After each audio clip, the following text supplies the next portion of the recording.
Welcome to vlog number 20, where we're discussing the distinction between real motion sickness and most stomach sickness related to cars with puppies. What's the difference?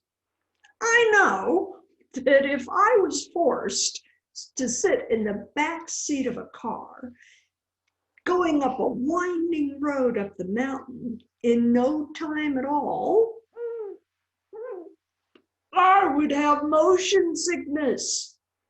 That's motion sickness. As a matter of fact, if you have a dog that's typically very good in a car, but they're same thing, they're driving up a winding road, going up in the mountains, and the dog gets sick, that's real motion sickness.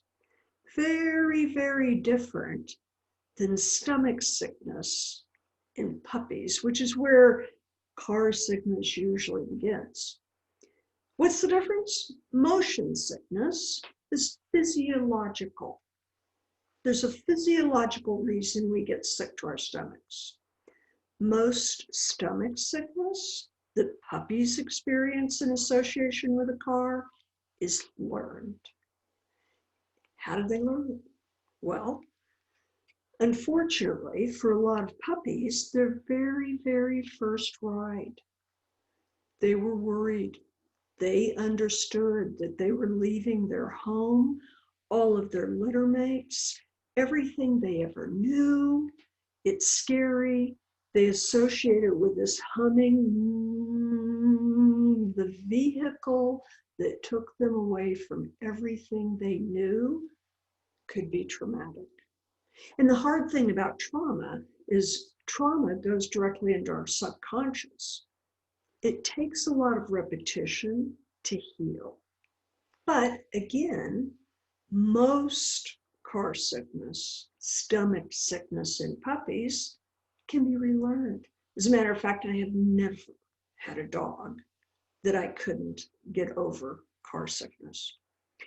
You know what brilliant breeders do? There are brilliant breeders, and these are the same breeders that socialize the puppies, they handle them, they have them walking over different surfaces and environments. They help the puppy adapt the best they can to its new world as early as they can. Guess what they do? They load up the litter of puppies, they put them in the car, they go for a ride, and then they bring the whole litter back. It's a joyous occasion. And if you're so fortunate to have a brilliant breeder, those puppies don't have stomach sickness.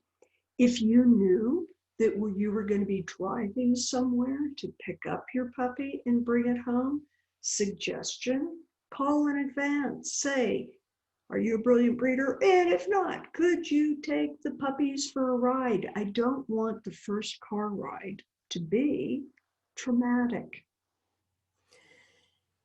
Okay, shoulda, woulda, coulda. You have a puppy, it does have that condition. Well, it's your job to help them relearn. We just keep thinking about the principles. Whatever they have repetition of is all they know. Some people say, take them for short rides. But if they're getting sick to their stomach on a short rides aren't going to help. How about just put them in the car, pull out in the driveway, roll down the windows a little bit, encourage them to sit up and look out the window at you. They're sitting in the car, you're working in the yard. They finally look up, and now all of a sudden they have a new association with this vehicle. We talked about putting them in the car, going for a walk. That could be a positive association. Putting them in the car, go to McDonald's, hamburger, that could be a positive association. And then short rides, and you build from there. But there's a big difference. Point is, most car sickness is learned. It can be relearned. It could also be avoided. Thank you.